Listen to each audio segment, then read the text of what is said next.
number 8 on today's calendar, Tara NP versus Western Suffolk Board of Cooperative Educational Services. May it please the Court. I am Mary Ellen O'Brien. With me is Michael C. Levine of Meyerson and Levine. We are attorneys for the appellant. This appeal raises two issues. Counsel, do you care to reserve any rebuttal time? Excuse me. Yes, I'm sorry. 3 minutes rebuttal. Thank you. Three. Please. This appeal raises two issues. Whether or not the county made a prima facie showing that it cannot be held liable as a landlord, and whether or not the county made a prima facie showing that it's entitled to a governmental immunity. As to the landlord issue, the specific act, so to speak, that giving rise to this is the failure of the duty as a landlord, the common law duty as a landlord, to provide the very basic of rudimentary safety or security procedures once a recidivist had been referred, assigned, or acquiesced in being present at the site. This is the issue that we had argued below. There is no question that the county was in a landlord-tenant relationship with the NASAC facility, which they knew was an educational facility. There's no question that they had an internal policy that you're never to send someone who is a convicted... Does the tenant have the final say on whether or not to accept the recommended employee? Well, NASAC accepted it, had the ability to accept or reject someone. Could they have hired someone not referred to them? They've chosen someone else? I'm not following. If NASAC could hire someone... Was there arrangement that you could only hire someone that was referred to you, even if you could turn down one of those referrals? There are no facts in the record which indicate that. The lease provides that NASAC was responsible for the interior of the building under its lease terms. It agreed separately under a separate agreement, a services agreement, to become a work site or to allow the premises to be used as a work site for the government's work employment program. There's no indication that that was an exclusive arrangement, but there's no facts either that there was ever anyone else placed. And there was clearly an agreement also between the county and NASAC that NASAC's lease was in exchange for the services it was offering to young people to get GEDs, and also there was a separate tenant who housed a school. But don't we have to look at what were the acts that caused this injury and decide whether they arose out of that proprietary function as a landlord versus whether they arose out of the governmental function of the county in administering this SWEP program? Isn't that what we have to look at first and foremost? That is, in the way the precedents have evolved with this continuum of responsibility when you're acting in a dual capacity, both as a landlord. But the reality of this is that as a landlord,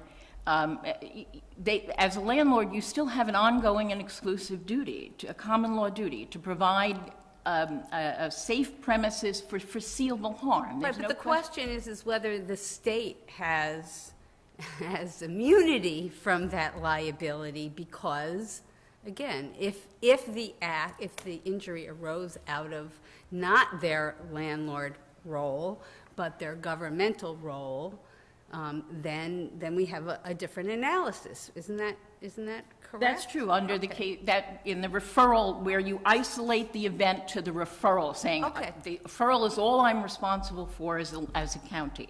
You do have a duty, but I don't. I don't think we have to say that the referral is all that I'm responsible for. I think we have to look at the nature of what happened I don't here. think the referral. In other words, let me stop you for a second. We could, and I think one way to look at this is, was the county hiring a maintenance worker because they, this was a position that they needed to fill and to maintain their maintenance responsibilities, or was this person sent there because the county was involved in this SWEP program, and this was one of their placements, so they gave this guy this job. So to me, that's how I view it. Why isn't that the right way to view it? Well, I think it isn't the right way to view it, because I think the common law duty is coexistent with the duty of a government and a landlord. You still have a duty as a landlord to provide for foreseeable harm. Once the county, and I think the negligent act is the failure to warn NASAC or to tell NASAC in any way that this was a person who might pose foreseeable harm. How They is this robbed it different? from the ability to protect itself or from any other way to provide any means to protect the children on the site. But isn't that more of a claim by NASEC against the government then, instead of a claim by the plaintiff directly against the government? I think it goes to comparative fault or contributor. I mean, both, I think, have to have liability here. But There's no question. not on a contributory basis, because you can have a claim against a third party when the claim by the plaintiff against that third party may be barred, like workers' comp, right? So wouldn't this more, given the nature of the failure here, which, as I understand it, is we're going to send you a worker under this program, don't worry, we won't send you a felon, the school then relies on that to say, we may not do a check, we're not going to do our own vetting, you've promised, and they send a level 3 sex offender over. Wouldn't that go to, that's why I'm liable to this plaintiff, and the claim, though, being barred because there's no special duty by the plaintiff directly against the county? I don't think that it does, in the sense that since the county withheld the very vital information, which was to allow that doesn't get you around the special duty problem that Judge Garcia just raised. Analytically, it seems like a three-step process. What's the act? Is it governmental or proprietary? Secondly, if it's governmental, is there a special duty? And then if there is a special duty, does a government immunity defense apply? Now, I grant you, I think the government immunity defense, if you got to it, may be a question of fact, the last prong on that letter, but I'm having a hard time to see how you establish a special duty here. You want to touch that? Your brief does, yeah. You should talk about that a little bit. Yeah, I would like to touch the special Seemed to be the duty. nub of it. Yeah, I believe under the scenario of the facts in this case, and relying heavily on the Haddock versus City of New York case. I'm familiar with the case, and Haddock, interestingly enough, it was a referral of, there was a rape of a 9-year-old girl, and it was a park employee, similar kind of scenario, a sex offender referred. Except there, I think Judge Kaye's opinion said that that this referral was a governmental function. No, she said No, her that- language quite specifically said it's a governmental function, but that the government immunity defense applied, and there was never any analysis in the case of the special duty problem. And so our cases have evolved, our jurisprudence has evolved since then, Valdez and McLean, but there that says plaintiff's injury allegedly resulted from a governmental decision to retain its employee, not any proprietary function in managing the park. It's in Haddock at 483, 484.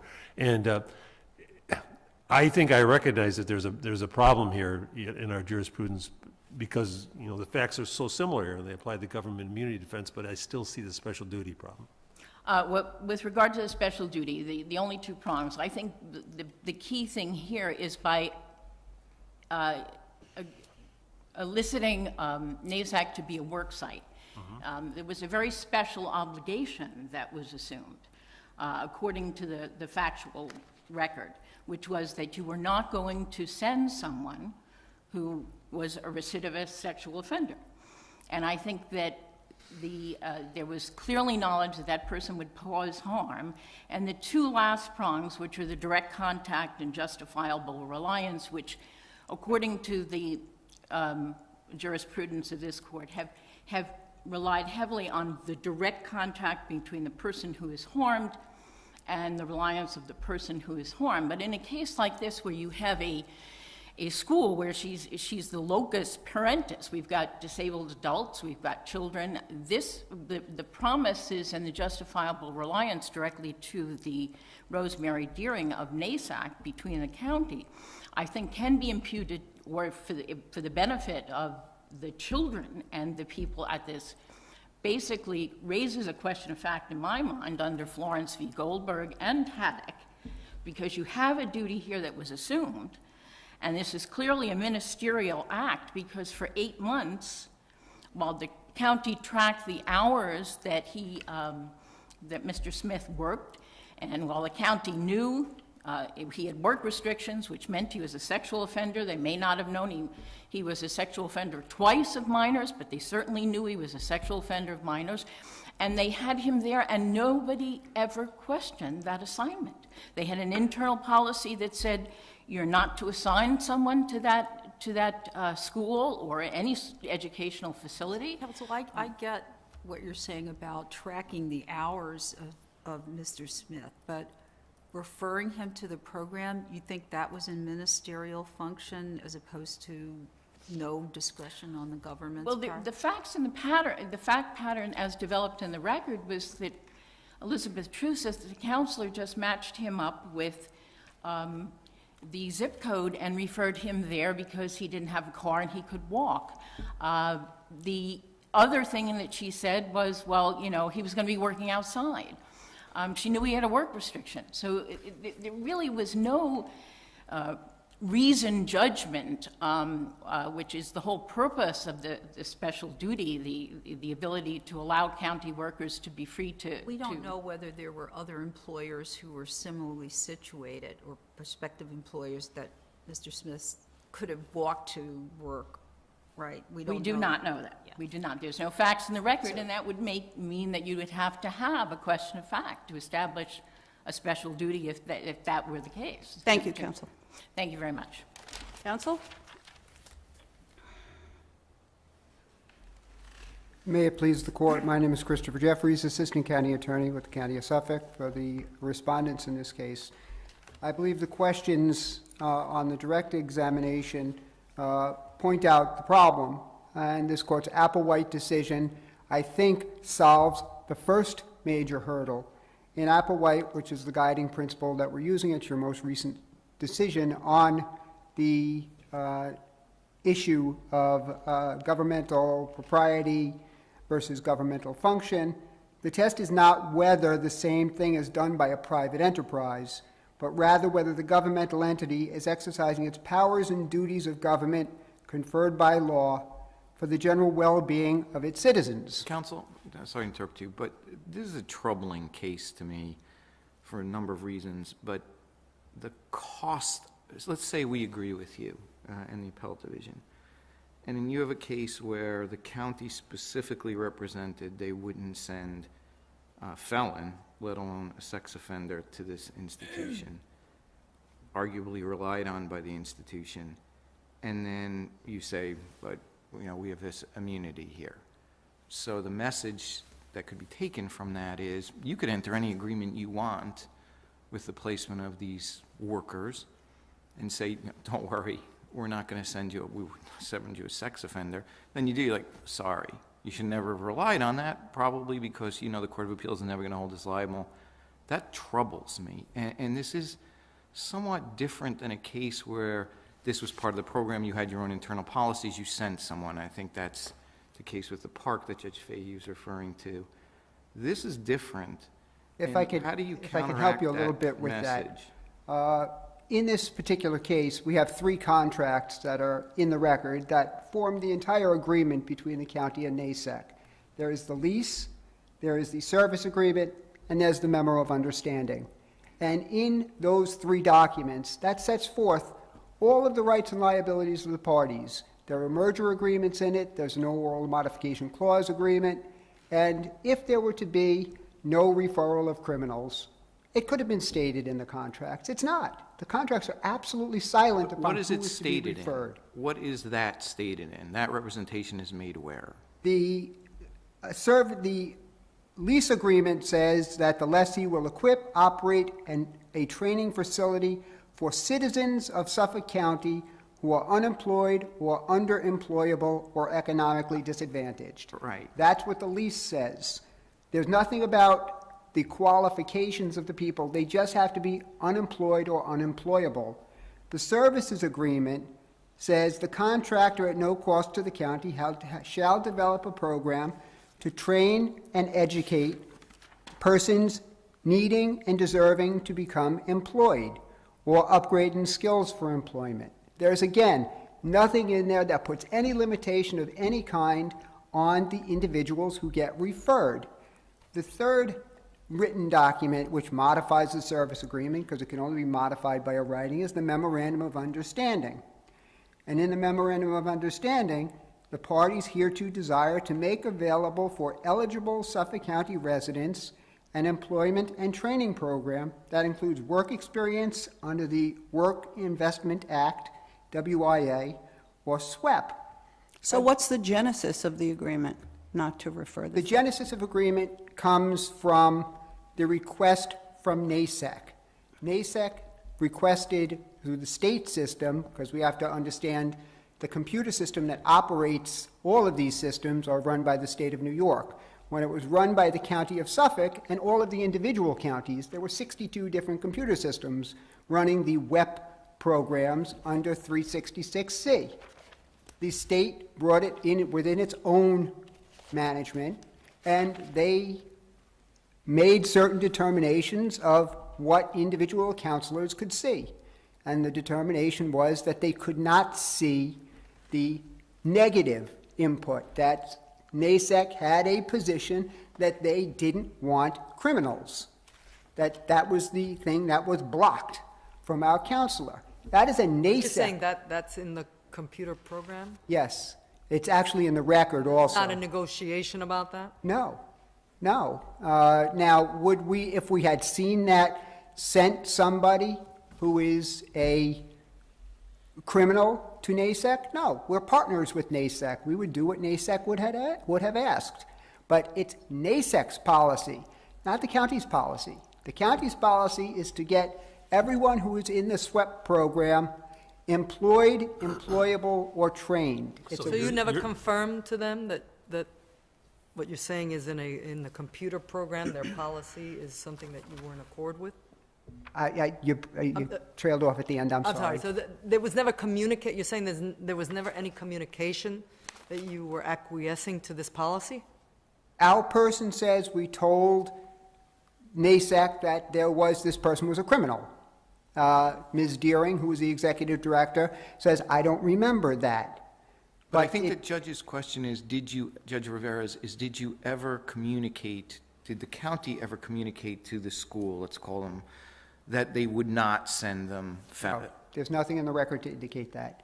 There are different individuals who testified that said if they had known, they would not have sent this person to NASEC, but they didn't know. The counselors didn't know. And ultimately, NASEC had the responsibility. This is NASEC's limitation, not the county's limitation. So when we look at Haddock versus the city of New York, that is a very similar scenario, but to NASEC.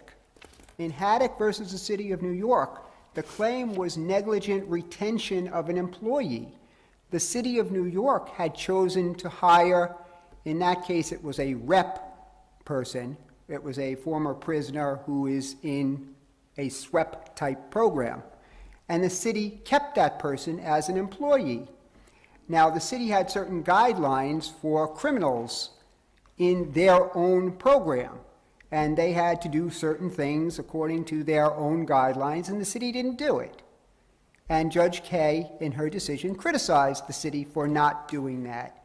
But the issue in that case came down to the fact, as the justices had said, that this was not a proprietary act. This was a governmental I'm having some trouble following the sequence. So it is the school's requirement that you don't send felons? Yes. Well, criminals. They said nobody with a criminal And background. that's only theirs, not yours? Correct. But somehow that gets communicated to you, right? Because Exhibit L has as an enrollment requirement, do not refer applicants with criminal record. Correct. There is a printout that comes from the state of New York that our counselors don't get to see. Our counselors don't see that. It's on the state welfare to workfare program. it is blocked from the counselors such as Elizabeth Trucess, who actually sent Mr. Smith So to she wouldn't NASEC. have seen this Exhibit L. No, she did not. And that becomes what the issue was. I'm a When- little confused when you say it's a state printout. It's a state printout of a state form? It's a state printout of a state website. The state website is called the WTC website, a WTW website, excuse me. That is exclusively a WTW state-backed website for all 62 counties. The state does all of the input of all of the SWEP representatives. The county's websites where we used to do it is no longer in existence. The state has foreclosed us to do that separately. We must use the state's website now. The state's website happens to be significantly different from the county's website. We felt that counselors should know this information. The state decided no, counselors do not need to know this information. During any time before this incident happened, counsel, did the county know, did counselors like Ms. Trucess know that NASEC had asked not to have criminals sent to them? In this record, there's no proof that that exists, that she knew that there was nobody. She searched for individuals, and the notes concerning Mr. Smith's placement shows how hard she searched for him in order to find a place that would take a criminal. When she saw NASEC's particular opening, which was for a maintenance ground assistant for landscaping, painting, and cleaning duties, and then she called NASEC, and there was a conversation. It was supposed to be an exterior job, not involving students. So we have no reason to know why Larry Smith, who was under the control of NASEC at the time, was actually in the GED classroom at all, considering that was not the scope of what the referral was that we were given. So we don't know what NASEC did. If the plaintiff had a claim against NASEC, by all means, that claim could be proffered. But as this court is aware, I made the clerk aware, I made aware of the footnote, the case against NASEC has been dismissed. Chief Judge, may I just Yes. ask one question?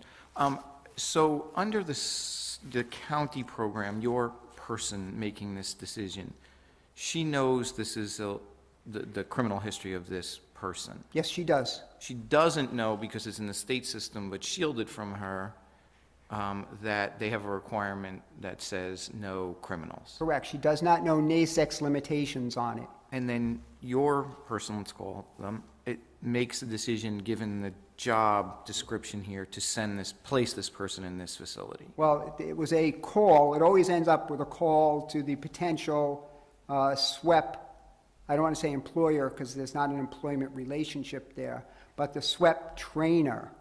And it went to Elizabeth Deering, I believe her name was, and she was the executive director of NASEC. And then ultimately NASEC agreed to take Mr. Smith, not for a job. It's not like we referred him and he got a job. He went for an interview. And then after the interview, NASEC made their independent decision to hire Mr. Smith into the program. The county had nothing to do with that. Our end of the program was to get him an interview. Ultimately, he got a placement, and we had to keep records for timekeeping in order to meet the statutory requirements. Thank you, Mr. Jeffries. Thank you, Your Ms. Honor. O'Brien? I think I really have to correct the record here. First of all, the testimony is not so black and white as to what Elizabeth Trucess knew or did not know. There was testimony from a Michael Denningham, who is the person who input. This is true, they were changing over the system around the time that she made the referral. But there was testimony from Michael Denningham, who was then the head of the Department of Labor overseeing these counselors who placed the work employment people out in the Worked for the field. county, not for the state? He Is that worked what for you're the saying? Department of Labor in the county. Okay.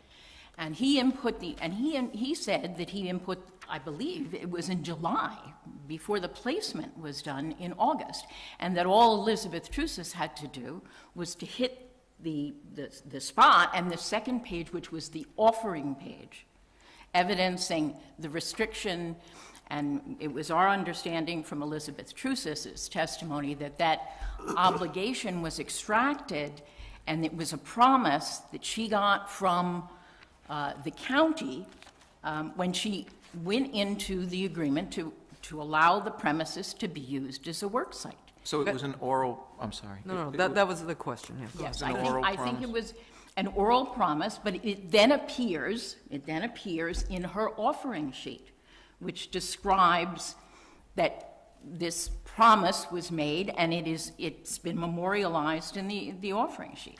And where's that offering sheet in the record, do you know? It is.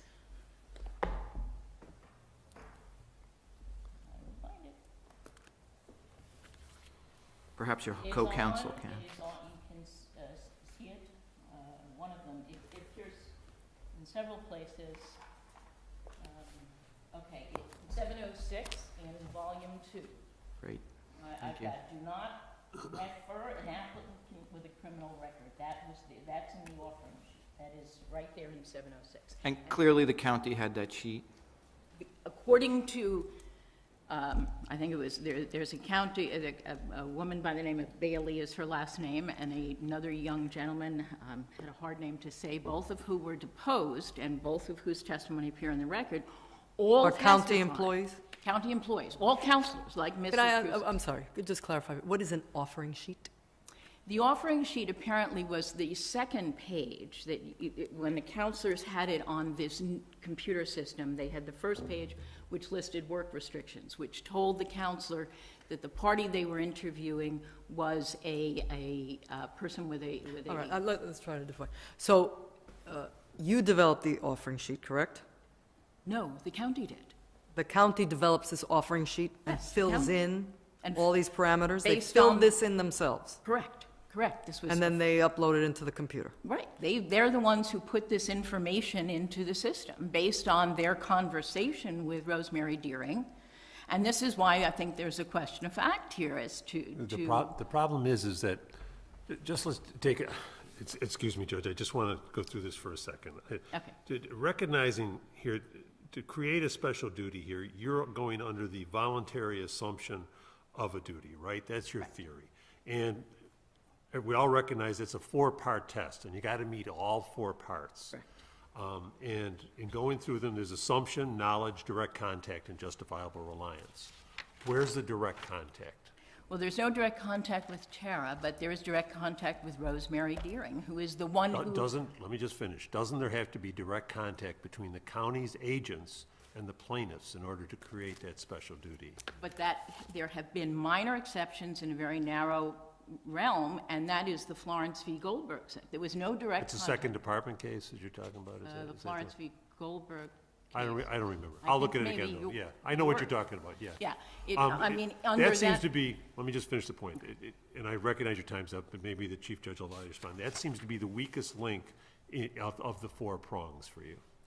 Well, I think when you're dealing with somebody who is disabled, I think you got to look at the reality. Listen, This is I'm a looking at the person. reality of this case. These cases are very hard because they involve the limitation of a duty, usually where something really bad has happened, something that any normal person would reflect on.